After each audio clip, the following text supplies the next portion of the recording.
But I founded Akatsuki from genuine belief. The suffering was real.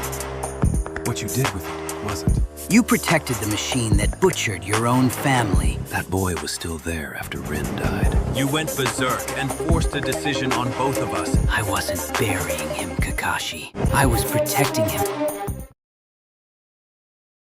I am Uchiha Obito. This is not a trial. I am not here to be forgiven. I am not here to explain myself to people who have already decided.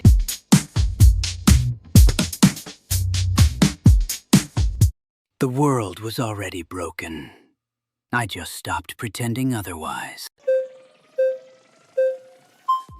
I will not argue that the world was broken. It was. But I founded Akatsuki from genuine belief. 3 orphans who had every reason to quit and didn't. Then you arrived and handed me a purpose that was never mine. You gave me Yahiko's face and told me losing him was proof that you were right. Everything I handed you was built on real observation. You decided where the pain led before you ever found me.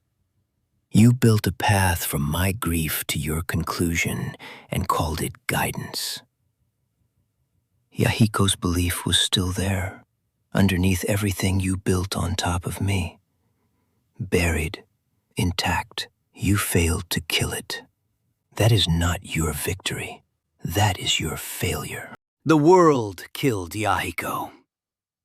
Not me. Hanzo killed Yahiko. The world created Hanzo. That is a chain of real causes.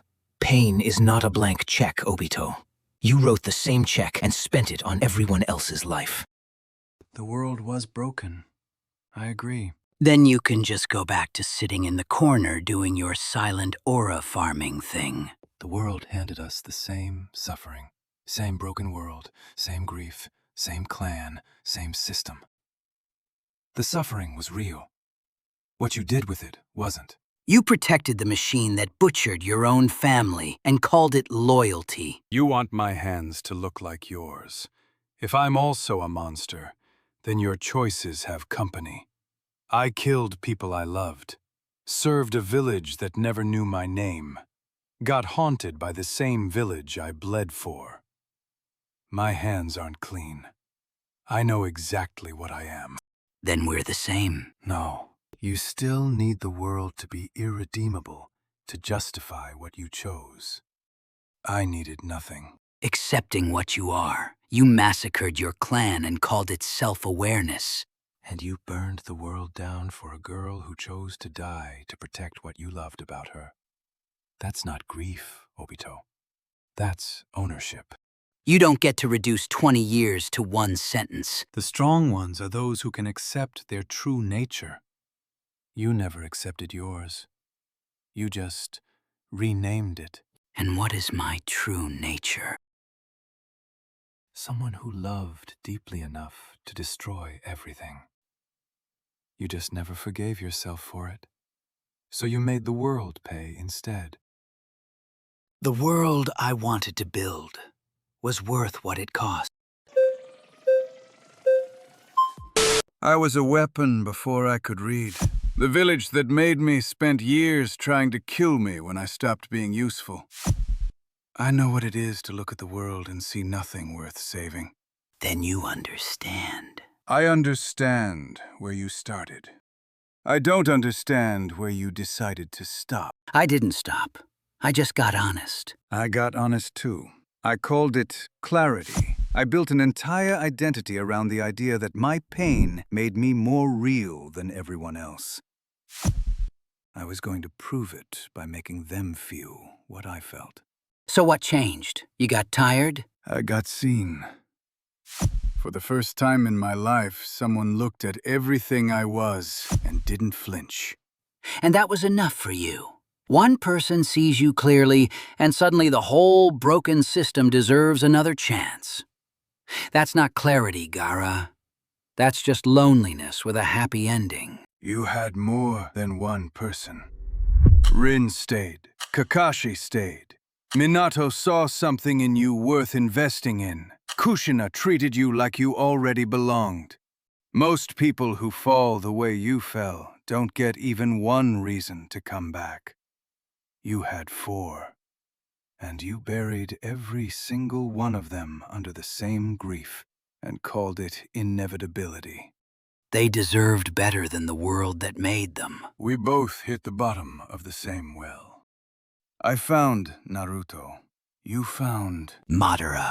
And I'd find him again. I didn't recognize you. The night of the Nine-Tails attack. You looked at your sensei, a man who would have died for you, and you didn't hesitate. You became the symbol of the system, your Konoha, your ideals, your sacrifice. That wasn't a reunion, Sensei. That was me finally seeing you clearly. You were so deep in your own legend, you couldn't even recognize your own student. Obito. The Yellow Flash. Were you fast enough for Kushina? Fast enough for Rin? Fast enough for me? You could cross continents in a single step, and you were always somehow too late for everyone who actually needed you. The system was broken. I knew it. I let it anyway, because I believed people like me inside it could make it worth living in. Maybe I was wrong. Maybe that belief cost everyone around me more than it gave them. But I never stopped seeing you, Obito. Not once. You never stopped seeing the idea of me. You made me believe that being good meant something. That if you cared enough, worked hard enough, the people you loved would be safe. You built that in me personally, with your words, with your time, with the way you looked at me like I was worth something. And then you died for that same broken system and sealed a demon inside your own newborn son. What kind of father does that? What kind of sensei teaches a child to believe in a world and then leaves him alone in it before the lesson is finished? That boy was still there after Rin died. You chose to bury him. That boy died with her. You didn't just fail me, Minato. You taught me exactly what the world does to the people stupid enough to believe in it. I was just paying attention. Every choice I made after that cave, I made myself. Fully. Consciously. We can spend the next 3 minutes on semantics. You justifying, me pushing back, or we can skip it. I was there. I know where it started. Get into the real thing. The imposter of the Sharingan wants to talk about real things. You were my rival, Kakashi. Cold, lone wolf, always 3 steps ahead. I spent every day trying to catch up to someone who didn't even notice I was running. And then at the end, you know what I handed you? Rin, the only thing in my life that was still alive inside me. I gave her to my rival, handed you the treasure of the Uchiha with my dying breath so you could be stronger, so you could be the hero, so history could remember me as the good guy NPC who made a noble sacrifice and disappeared. And what did you do with it, Kakashi? What did you actually do? You watched her die, and then you kept living. Tell me, was that the plan? No, there was no plan. I watched her die, and something in me decided that if I felt it fully, I wouldn't survive it.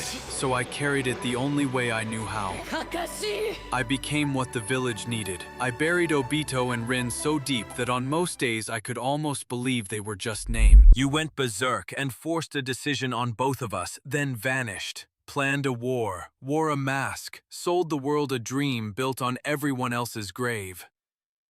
Gave your eyes, your name, your entire existence. 20 years, Obito, the greatest project in Shinobi history, and even that wasn't enough. You had to sacrifice yourself at the end, too. And still, even after all of it, even after you told the whole world he was dead, buried, gone, vanished with Rin, that kid made you do it. The one you swore didn't exist anymore. He's the one who couldn't let it end without meaning something. That's not the Project Tsuki no Mi. That's Obito, still trying to protect something, even at the very end. You want to know the truth, Kakashi? I knew he was still there. Every day, I could feel him. Every time I watched someone suffer the way we suffered. Every time I saw a kid lose something they couldn't get back.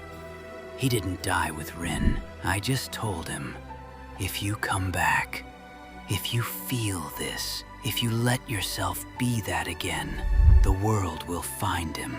It will find the thing you love most, and it will take it, and it will leave you standing there with nothing but the lesson. I wasn't burying him, Kakashi. I was protecting him the only way I had left, by making sure he never had to feel this again. Like and subscribe if you liked the content.